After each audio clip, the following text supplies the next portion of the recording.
Hey, now I can Hello, see me. sir. How are you? Very good. A very Um, good morning from India. well, I'm glad that I finally understood how time change works, and we got the right time. Sorry about yesterday. No problem, sir. I should have mentioned that in the poster also. No, my fault. Yeah, we were supposed to do for anybody listening. We were supposed to do this yesterday, and then I screwed up with the days because so today is Wednesday in India, and it's Yes. Tuesday for me. Okay. Yeah. So we all want our Indian audience to greet us in the way that we do. It's like Namaste, India. Namaste, India. Right. You got Okay. that. Yeah, it's funny. Okay. I work with a many Indian residents, and both of our first year residents in our biomaterials program this year are from India. And Okay. I learned a little bit about Indian culture, but I always like learning more. So Yeah, true. So just let me introduce you to our audience, although there is no need, but just to, for, yeah. So guys, Dr. Nate is DMD, that is Doctor of Dental Medicine, PhD, Doctor of Philosophy, is the Director of Biomedic Materials at the University of Alabama at Birmingham School of Dentistry, and the Program Director of the Biomaterials Residency Program. He graduated from UAB School of Dentistry in 2011 and obtained his PhD in Biomedical Engineering in 2012. He has served as an investigator on over 50 clinical and laboratory research grants and published over 150 peer-reviewed articles, chapters, and research abstracts. His research interests are the specifics of mechanical, optical, and biologic properties of dental materials and the clinician evaluation of new dental materials. He was the 2016 recipient of the Stanford New Investigator. Sir, it's like 150 articles. This year I got the chance to publish just one article in one book. I'm like, I'm done. My life is sorted out. And you have published like 150 articles. well, but that's kind of an exaggeration because only I think like maybe 50 or 60 articles. A lot of them are just I put that I like add them all together so that's abstracts and articles. So abstracts are way easier. So there's way more of those. The articles, yeah, that was kind of a like you said, like the process of publishing an article Yes. is a lot of work, and so I got lucky that I had a mentor when I first started that was really good at publishing and kind of helped me figure out hone that skill of writing papers, and then you get lucky and you get to work with people, and once you start collaborating and divvying up the work, it can make it easier. But I do say that if you want to build up your number of articles, you've got to be pretty good and persistent at writing. That's probably I'm probably a better writer than I am a speaker, and so that's kind of that was one of my early talents was like writing and being persistent and submitting articles to journals, getting rejected, submitting again, rejected, Yeah, submitting again. right. Yeah. So my Yeah. first question is the basic one, like the best way to understand dental materials because it's so hard when we are in the dental school, no matter it's abroad or it's India. So what is the like best way so that we can understand and any books you would recommend? Yeah, that's a great question, and there's a couple of things that I think about. I mean, of course, you can start with like a dental materials textbook, like the one that we use is Phillips Dental Materials Right. textbook. And I'll be honest, when I was in school, I didn't read a lot of textbooks. They're pretty good at maybe is using for a reference, or sometimes you can read through a textbook if you're that kind of person. For me, a lot of times what I'll do if I want to learn about a particular topic is I'll look for like a review article that's been written on the topic. If I want to get technical, I'll go to PubMed, which is I think a lot of people are probably familiar with PubMed, where you can go and it's like a Google for research articles, and True. you can type in the title of the topic that you want to learn more about and then type in the word review, and that often will pull up a recent, and I look for something recent and then just kind of read the introduction and read through that article. And for me, that's a really nice way to get kind of an overview on a topic. And another place I go sometimes is the trade journal. So one of the ones I like a lot is there's a journal called Compendium, and you can just go to their Okay. website, Compendium, and it's free to access any of their journals. And I look for, they have a lot of clinical topics on there, and oftentimes they're easy to read, and they're not, really technical, and they can give you kind of an overview of a particular topic. And so, like we've got, and actually another one that's pretty good is a journal called Decisions in Dentistry, and Okay. you just Google that, and it's all free, and you can access some of their reviews. Like we've written some reviews on bioactive and on deep caries and on different universal adhesives and published them. I just saw Celine Arce, one of my partners in crime at Dental Tube, just joined.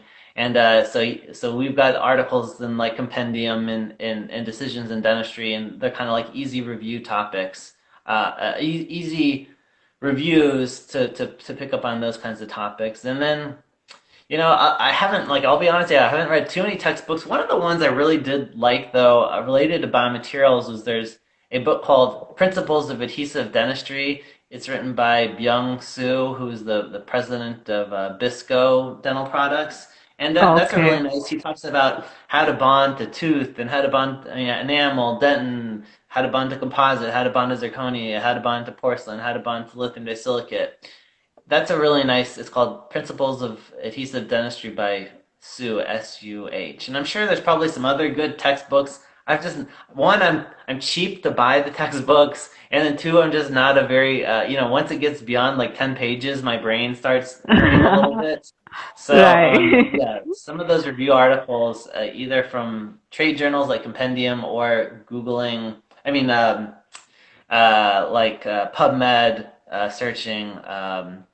For some review articles, I think are some ways that I like to do it. And yeah, So what? Mhm. you were always interested in dental medicines, or how it uh, got you? So yeah, my story into how I got interested in doing dental materials is that when I went to college, because in the U.S. our system is you go to college before you even decide whether or not you want to go to dentistry. So when I went to college, my major that I picked was engineering because if you're an engineering student, you don't have to learn any foreign languages. And I was bad in foreign languages in high school, so I did engineering, and I like math. And then when I was All applying right. for yeah, so then when I was applying for dental school, I had to, oftentimes you have to do research projects in order to get into dental school. And I did a research project at the dental school that was near where I went to college, and they had a dental materials lab. And so I went in there and I worked in that lab, just something to do to help me get into dental school, and I ended up really loving it. And yeah, I just Right. kind of got hooked and kept on going. All right. So that's my story. Yeah. Sir, your suggestion to present the answers in the examination, what the dental materials should be having. What should we write? Yeah, Yeah, so I was, it's funny. Somebody just said, "What is this topic about?" So we're talking all about dental materials. But so when you were asking that question, you mean like when you're taking in India when you go through dental school, the types of questions that you were asked, were they like multiple choice, or you would get No, no, asked no. just the essay questions? We have to be writing. It's not multiple choice.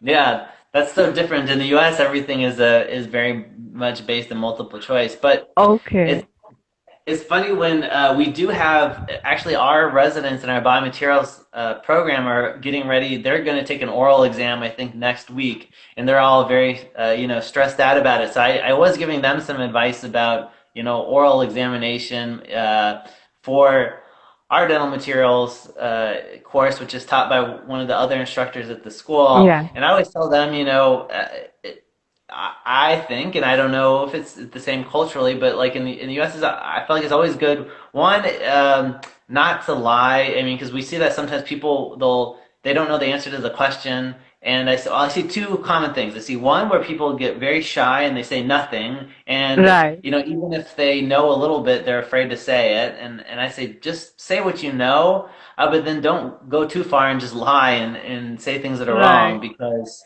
sometimes we let people just keep on talking about stuff they don't know about, and they look, silly or dumb. But Yeah. yeah, so somewhere in between those two would be my suggestion for written or oral exams is don't lie, but try to say as much as you know on the particular time. I know that's not very helpful, but that's my It just my thought of it. is. I think we can draw the diagrams on the internal tube also. From there, we can draw that in the answer sheet. Thanks. No, sir, because honestly, before I saw those posts, it was so difficult to understand what exactly we are studying or what exactly we are doing in the dental clinic on daily basis. But while seeing that post, it's so different, and you can just understand it completely. No, thanks. Yeah, that was a big. It's funny because a big part of why I decided to go back and start teaching, it wasn't because I was like a really good dental student. It's quite the opposite. I was like a pretty bad dental student, and I wasn't very good, easy for me to understand a lot of things in dental school. And so yeah, so it was a kind of a one of the things I wanted to do and go back in teaching was try to make dentistry a little bit easier because I still think dentistry is hard, and It so. is. Yeah, so if any way to make any part of it easier is always, I think, a job of teachers. Yeah, um, and you choose like the right subject. There is a word called guru in India. So it's like okay. you are the dental materials guru for us. Thanks. We use that. We like that word too. I say the word guru all the time. I like that word. I mean, I Right. don't think me as a guru, but I talk about gurus. I like that word. Um, Yeah. but yeah. Well, thank you. Okay. Sir, how to relate what we are studying to the practical aspect, to the clinical aspect? Because what we are studying is fine for the examinations, but how to relate that to the when we are practicing? Yeah, and that's a great point because I think it speaks to a couple of issues. I mean, I think first of all, when I was in dental school, I think one of the mistakes that I personally made was I was very focused on my exams and my grades, and I didn't think about the fact that those 4 years in dental school were the training for the rest of my life. So like True. anything that you can, even if you have a day and you're in clinic and you have you mess everything up and you do a bad job and your professor yells at you and you get a bad grade and you think it's so bad. I think that some of those days I still remember. Like I remember one day where I did this amalgam and it was terrible and the instructor came and he drilled it out and he redid it and he made me watch him redo it and he gave me a terrible grade and he made me feel bad. But then the next day when I went to go do an amalgam, I learned so much from what he had showed me how to carve it and how to Right. place it and everything. So I think that's one thing to think about, as you go through dental school, for anybody listening that's in dental school is that not it's not just about getting the grades, it's about learning to do this thing that you're going to be doing for the rest of your life.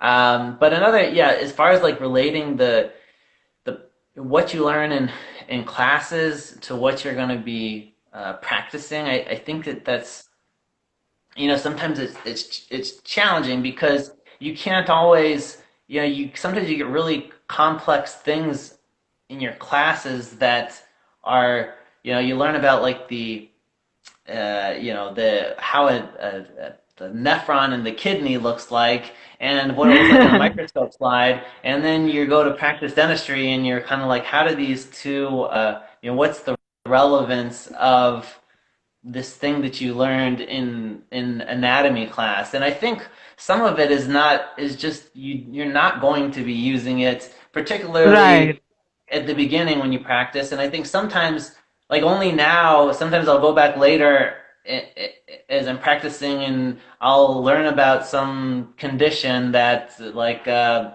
had a patient today that she had some composites placed. She thinks she had an allergic reaction, and she had this lichenoid type reaction. And I Right. remember learning about lichen planus and lichenoid reactions in dental school, and thinking, this is this isn't something that I'm going to see every day, and it isn't. I barely ever see it. But now when I see patients that have, when I saw her and she had lichenoid reaction and lichen planus, at least it's something I was, familiar with, um, that I had at least heard of from dental school. And so I think some of these things and then some of the things that I'll just never see again. And, I think they're probably just kind of a waste of time. But yeah, I think that some things you're going to learn in dental school and you're not going to use at the beginning, and then maybe later on, when you see it, you'll at least be glad you've heard of it, and then you'll have to Google it to Right. refresh yourself to remember. True. So before we graduate, what are the things that you think are must so that we are very clear about dental materials before we open our own clinic? Yeah, that's a great question. And sometimes when I think about it, like I think, when I think about like the stuff that we do in our lab and we test, I think of the materials as some of the biggies as being your adhesive, your composite, your cements, and then the different types of ceramic materials. And so, kind of having, like let's say you're going to go out and graduate and practice in your own clinic, and you're going to be buying some of your own materials. Like those would be materials that I kind of feel like are staples, like important materials. I mean, what type of cotton rolls you use, I think who cares? But I Right. think if you have a good concept on like where, what types of adhesive, composite, cement, and then what type of ceramic materials you're going to get, and that's a pretty good base. And I think some of that preference is probably going to come from maybe your experience in dental school, what kind of materials you're True. familiar with, because there's a lot of good materials out there, and people say, Nate, why can't you just post on Dental Tube what's the best adhesive, what's the best composite, what's the best cement? And it's like it's too. I don't want to do that. It's hard because we might measure bond strength of 8 different adhesives in our test, and we might find a couple that are higher. Um, but that's not the only bond strength's not the only property, because there's long-term Exactly. bond strength and short-term bond strength, and how the handling and the thickness of the adhesive. So some of it just comes down to like what materials you're familiar with, and if you used it in dental school and you know how the handling that material and how to use it, and Right. as long as it's a decent material, I think that's not a bad way to start. But if you use a material and you think you're using it right and you're getting bad performance, then that's not going to be a time to think, okay, I'm going to read a little bit about what's a better adhesive to use. So same thing with composites. Like composites, if you're that's a little bit easier to see. Like if you use your Yeah. composite and you polish it and it doesn't look shiny, then you might think to yourself, well, maybe this isn't the composite I want to use for anterior composites, so maybe I'll look for a different composite. And then cement, same thing. If you have problems with crowns falling off, so that might be you might consider using a different cement. But yeah, those are kind of the materials that I would kind of pay attention to what you're using in dental school, and if you hear anything, if you get a chance to try other ones, I think those are kind of the staples of dental materials. And the other stuff, like I said, like temporary cements or impression materials or some of those things, I feel like they're not as mm, not as critical. I mean, they're still important to use good products, but they're not. I don't think they're going to make and break you as much as cements, Yes. adhesives, and all this. True. I think most of the dental students, especially in India, face the challenge if they are not clear with the right mixing and what happens if we do it on a pad or we, mix it with a steel spatula. So that, if I think that's the basics we should be very, very clear about on how to handle them. Yeah, no, that's a good point. Yeah, some of like I had that same problem today where I was doing this working in a clinic, and I used a material that I had never used before just because I don't know, it's kind of a long story, but I pulled it Yeah, out and I applied it, and I realized that I didn't dry it off enough, and I tried to right. deliver this little ceramic thing, and that it was too thick and it didn't fit, and I just thought, oh my God, I really screwed this up because it was a material I'd never used before, and I tried it in a human being, which wasn't such a good idea. But yeah, All right. the handling and making sure you know how to use your material. Yeah. Sir, so what are the things we should keep in mind while we buy dental materials for our clinic?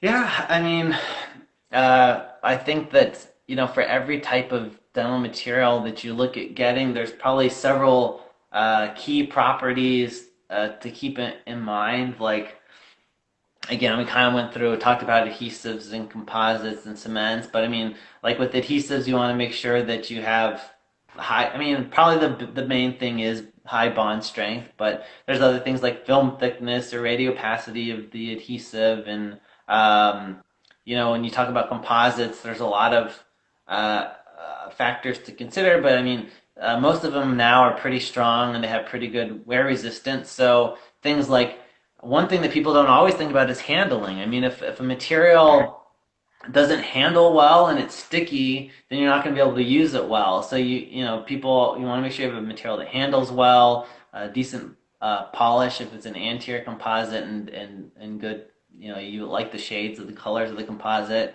And when it comes to cements, I think of, again, handling. I mean, if the cleanup in the cement is hell, then you're not going to enjoy using the cement. You're going to get extra cement, and you're going to have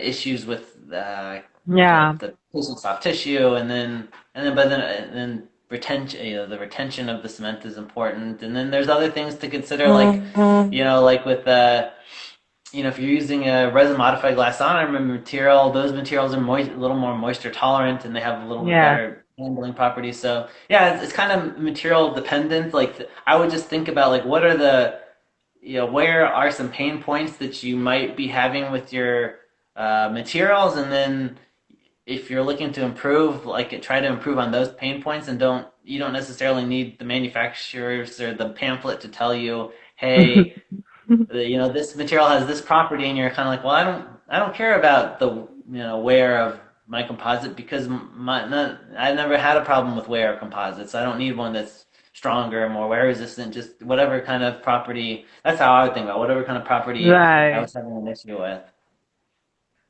All I right. hope that makes sense. Sir, so for USA, are there any diploma courses or research in DM that we can do after we graduate? Oh, I'm so glad that you asked because so we have this is a great time to talk about.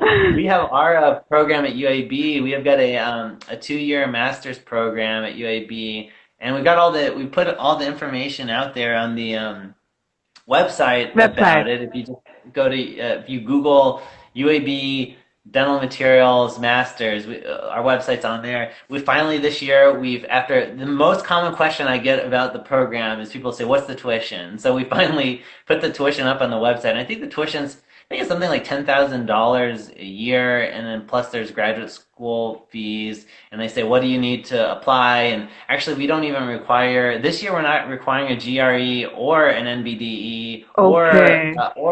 or anything because of COVID. Yes. People can't test. So, and you don't need to have a TOEFL. We just do an interview, and we accept. People always say, can you apply internationally? And we accept almost entirely international applicants. So we get a lot of, right now, like I said, our first year residents are both from India.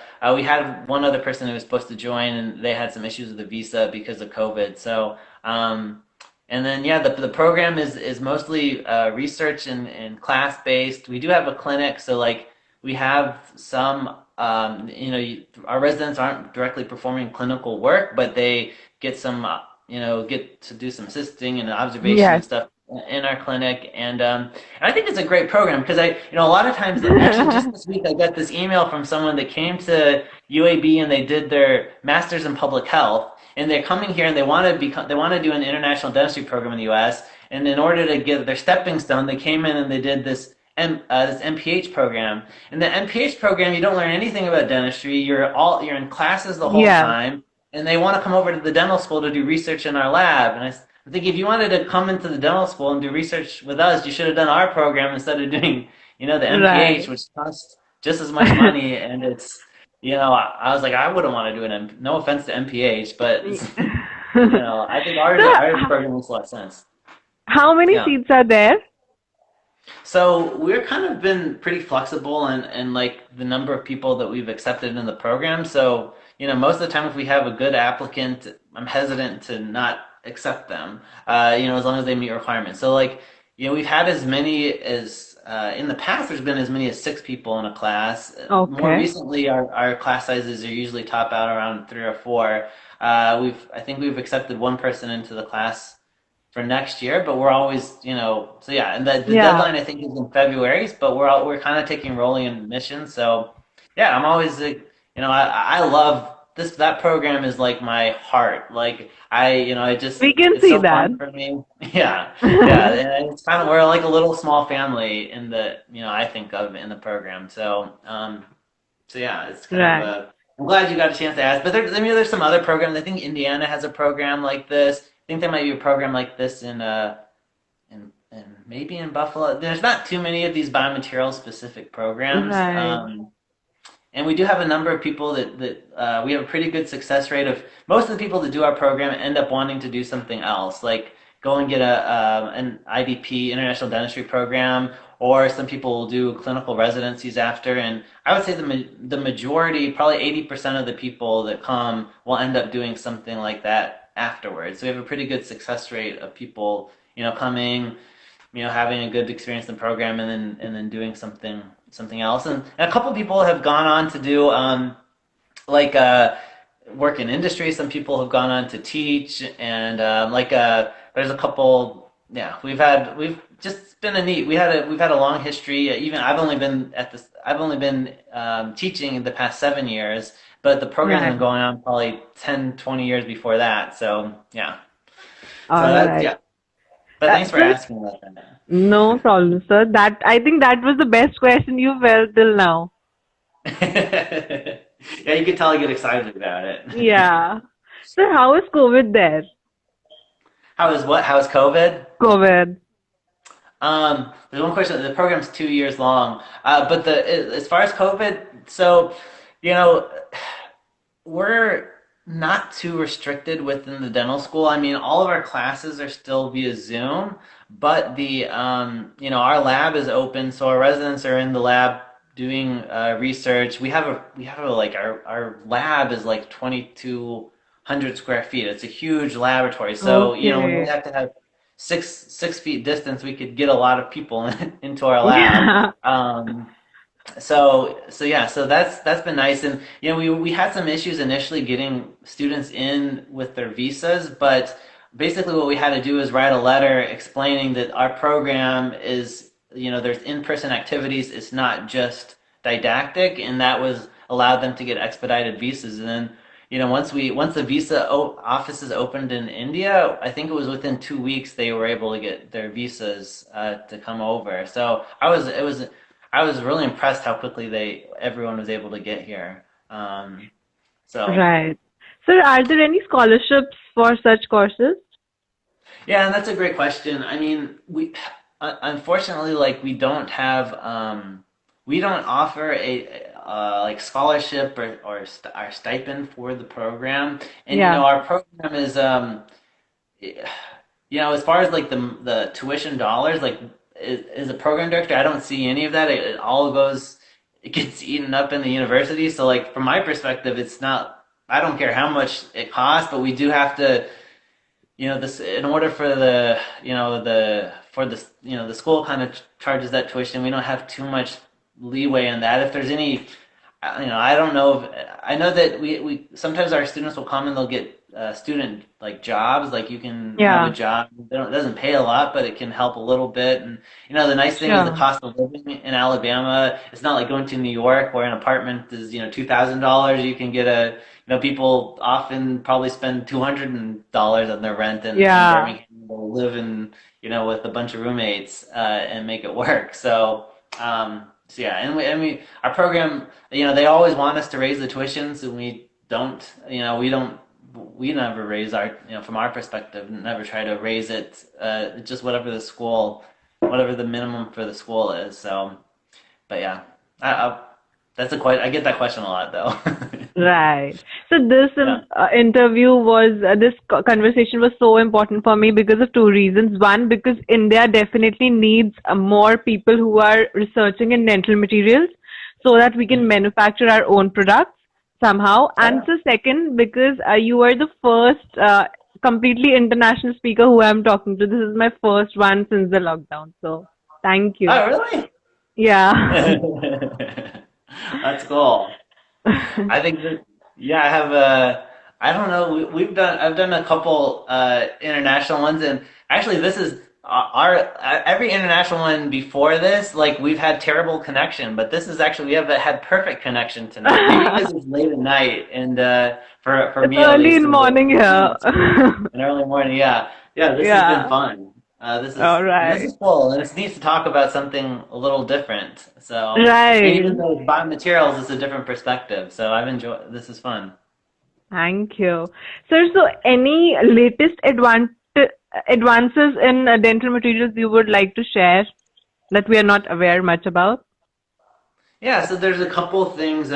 We actually just wrote an article, hasn't been published, just submitted it. Where we're talking about advances in dental composites. So some of the new trends that I've seen in dental composites. One is for anterior teeth, shade selection can sometimes be tricky, and there's materials like I don't know if you've heard of a material called omnichroma. It's a material All from right. Tokyo, and it's a single shade composite. So the material is more translucent. So you wouldn't have to pick out a shade for an anterior filling. It's just a one shade fits all. And there's a couple materials out there like this. There's one from Kerr called Simply Shade. There's one from Heraeus Kolzer called Venus One, and then 3M has something similar like called Filtec. Feels like Universal and there's a couple companies that are coming out with this concept. So instead of having like 16 different Multiple. shades of Yeah. composites, they're composites that are a little more translucent, and you can use them to kind of match teeth without having to do as much work on shade selection. So that's one new thing. Another new composite that has come out is there's a 3 second curing composite that we're doing a clinical trial with Okay. right now. And so instead of sitting there with the curing light for 10 seconds or 20 seconds, it cures in 3 seconds. Um, we're just starting to see our 3 year evaluations on our patients we're trying this with. And, I was a little skeptical at first, but the recalls that we're seeing, the fillings look pretty good. It's a bulk All fill, 3 second right. cure material. We're not seeing increased sensitivity, even though it's got a higher current power curing light. So that's a neat thing. And then I guess another thing that's always going to be a kind of a topic floating around is bioactive materials, because Yes. if you can have a composite type material that can resist recurrent caries, um, that would be ideal. And another advantage of bioactive materials that I've come to learn is that I think selective caries removal has become a kind of a more popular concept where you don't take out all of the caries. If you have deep caries near the pulp, you leave some affected dentin down there. And some of these bioactive materials, if they can release calcium, then potentially they can remineralize the dentin that's left near the pulp and kind of strengthen that dentin. So that's some concepts in bioactive. I heard some people. There's some good questions down there. There's Yeah. I'll answer the easy one first. The one that says at what depth can you cure in 3 seconds? And so with their composites, the bulk fill, so it's 4 millimeter depth of cure at 3 seconds. And the way they did this was they put some different types of photoinitiators in the composite. So it's not just camphorquinone. It's this, I think it's called Lucerne TPO, is different photoinitiator. And then there's a question about immediate dentinal sealing. I saw Steve Schiffenhaus was on here earlier, commenting below, and he was a big immediate dentinal seal person. But for those people not familiar with immediate dental sealing, it's a neat concept where as soon as you prepare the tooth for either a filling or for a crown or an onlay, you immediately apply a bonding agent on top of the dentin, onto the freshly cut dentin. And what that does is it allows you to get a bond to the dentin while it's still in its clean and fresh state. And you let that sit on there for an extended period of time so you can form the bond without having kind of the stress of having composite placed on top of it and shrinking and kind of putting stress on that bonding agent. And a third thing is if you're applying the immediate dental seal right after you do a crown prep or an onlay prep, and you can leave it on there while you've got your while the patient's temporized, it can also help protect those dental tubules from under anything that could cause sensitivity while the patient's wearing their temporaries.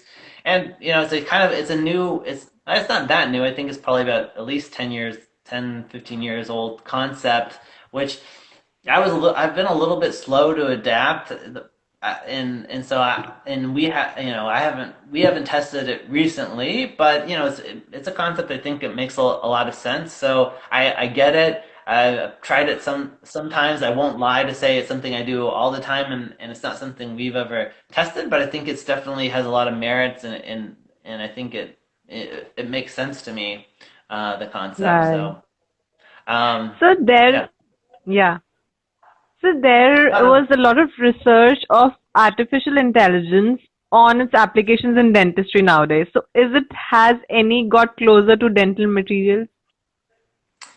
you know, I'm not sure. I know that there's applications for artificial intelligence, which makes a lot of sense. Like, maybe if there's software that can detect radiographic lesions for Yeah. us to make the process of finding either pathology or caries more standardized, or I think another application for artificial intelligence is to kind of look through we collect a lot of digital data now, either from intraoral scanning or just the radiographs or just data that we enter into our electronic health records, and for the computer to kind of sift through that to give us clues about our patients, I think is a neat concept. It's not something that I've been following personally, and I'm not exactly sure how it's the impact on dental materials.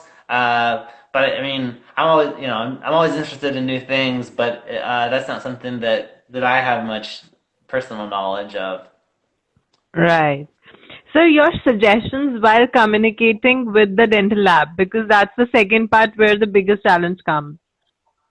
Yeah, so that's a really great. I'm glad you asked that question, and I think it's really important just in general. I always think about the fact that we as dentists are like part of this team of people Yeah. treating the patient. And like when I was in school, I was kind of afraid of all the other people that I interacted with because I always thought they were going to think I was dumb because in dental school I was just always felt dumb. So whenever I called the pharmacist to ask for a prescription, I didn't want to make any mistakes, and I would Google everything before I called, and then I'd call, and then I realized after a while, like, the pharmacist is your friend, and you can ask them questions, and like, I'm not afraid of them. And the same thing with the dental laboratories. I realized that they're kind of a partner and someone that I can call and ask questions, and as long as I'm not, you don't want to, you want to have a good relationship where you're kind of respectful of them, but yeah, they're a great resource to call and ask questions about a case,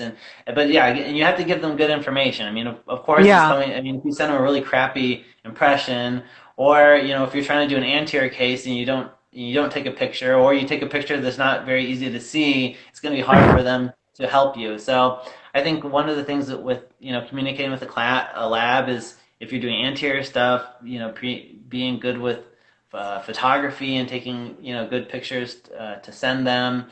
If you want to, with anterior stuff, if you can work up a provisional that looks good and send them an impression of that, so they have an idea of something that you like or the patient likes. I think that's a good thing. But yeah, just I think just starting off with the communication and calling the lab, and if it's a lab that if you're just starting in a practice and it's a lab that that the practice you work uses. If I remember when I graduated, I was a new dentist, and one day I just called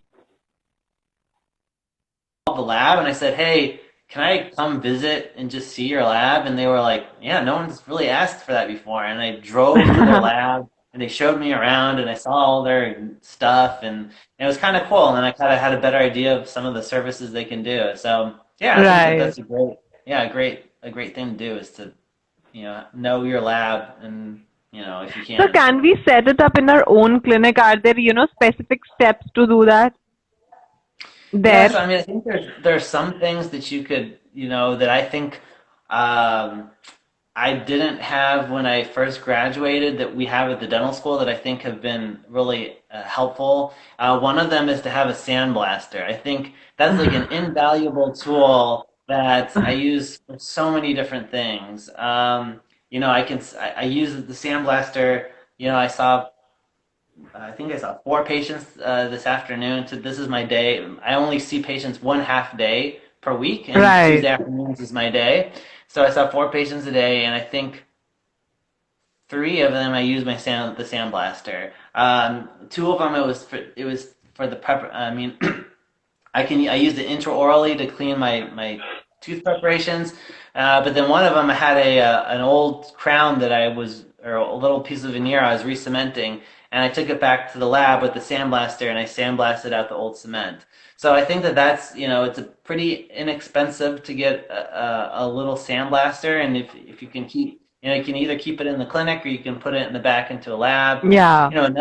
Another thing, maybe this a step up is to get like a furnace. Like if you wanted to be able to add porcelain contacts onto a crown, or if you wanted to do a little stain and glaze on your porcelain, you could have they're not too expensive to get a furnace and keep in your Yeah. lab. I'm not sure how many people actually do that, but that might be my next piece of equipment that I would Ad- consider getting. And beyond that, I don't know that I would go. Unless you want to go into CAD CAM where you have a mill in your, and a scanner and a mill. That would make sense. But otherwise, I don't know that I would be milling my own restorations in my practices. I would imagine it would be a headache. But those two things that started maybe a sandblaster and the next maybe a furnace would be some things I Right. would consider about internal lab.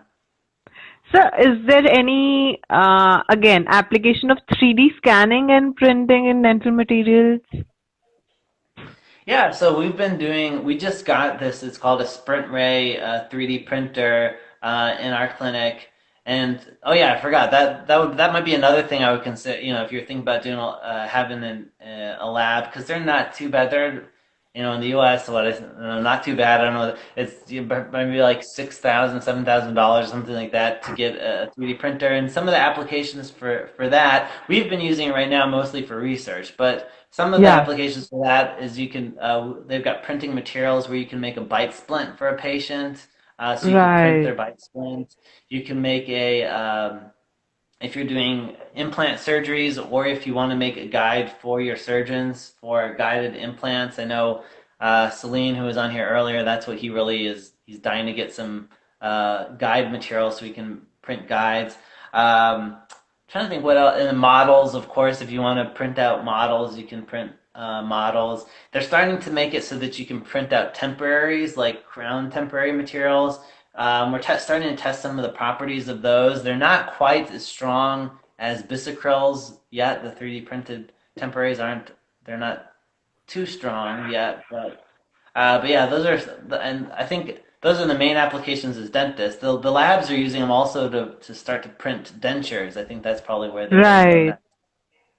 All Um, right. So we have a question that uh, help us in choosing the ideal bonding and composite system for IDS. oh, well, the classic materials for as far as bonding agent for immediate dental sealing. I mean that technique was really kind of developed by a guy named Pascal Magnier out of USC, and he I think uses the bonding agent Octobond FL, which is a fourth generation, so etch prime bond, and it's a really thick material. So he just applies he applies that he etches, applies a primer, applies the bonding agent, and that's his immediate dental seal. The other material that's popular for doing this is Clearfill SE from Terrare, and it's a self-etched two bottle system, and it's a little bit thinner. So what they'll do is they'll do chlorophyll SC, and then on top of that, they'll place a little thin layer of flowable on top of that uh, immediate dentinal seal layer, and that's because the adhesive layer is kind of getting into the weeds here, but the adhesive layer is thin, and so it's not thick enough to prevent having an oxygen inhibited layer. So they'll put the flowable on top of that, and those are Clearfill SE and Optibond FL. I think are the two main materials that people use for immediate dentinal sealing. And the composite that goes on top of it, I don't know how critical it is. I mean, I think the main thing to think about there, that first level, if you want to follow some of the biomimetic principles, is just to make sure that that first layer of flowable you put on top of your immediate dental seal is just a really thin layer, because that will reduce if you guys remember learning about C factor, it will help reduce the C factor if you just place a really thin layer, and that way you don't get a lot of stress on your bond as the bond is forming. So. Again, it's Right. not necessarily my area of expertise, but that's kind of what I know about, that technique. Okay. So what is your future plan regarding next? What do you want to do? Yeah, so um, that's a great question. So one of the things that we're working on in our lab right now, just over this past week, is we do a lot of bond strength testing, and we have we're kind of during quarantine, since we've been a little bit slower, I've kind of stepped back and looked at how we do things in our lab and how there's some things that I want to improve, and we're looking at new ways to test bond strength. And one of the things is we're Right. gonna adopt. There's a method. There's lots of different methods to test bond strength, and I think we might change our method after doing the same thing for 10 years at least in the lab. We're going to move to a different type of testing apparatus, and so we're kind of just tweaking a lot of things in our lab to change our methodology. So that's kind of a little internal thing.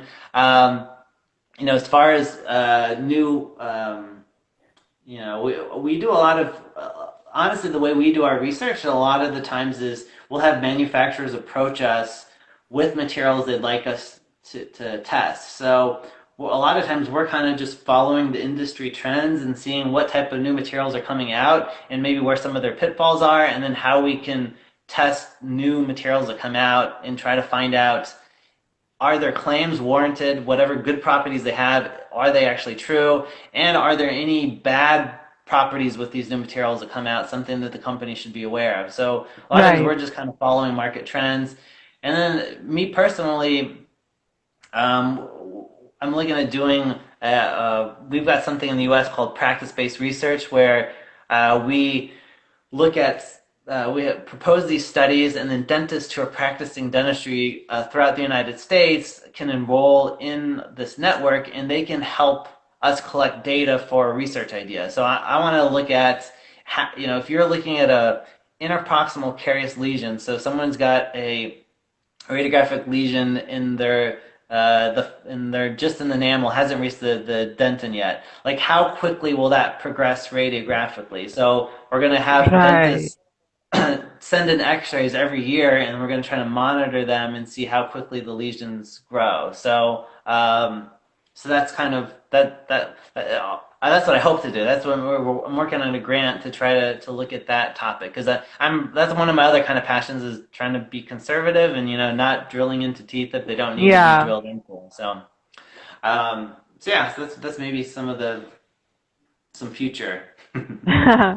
Right. So my questions are over. I don't have Okay. any. Yeah, I just see if the audiences have some. That was we. It's been 50 minutes, and that really flew by quickly. And it's way past my True. bedtime even. So for me to stay awake, that just shows it was a great conversation. Yeah, sure, sure, 100%. And I didn't want to, exceed the time limit so that I don't interfere with your sleep. Well, thank you.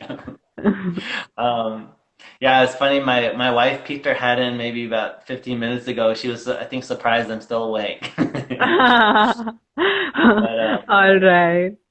I think so. well, You yeah. have answered. Yeah, you have answered everything, and I think you Okay. can now go and sleep. Well, thank you, Jasmine. It was such a pleasure speaking with you, Thank you, sir.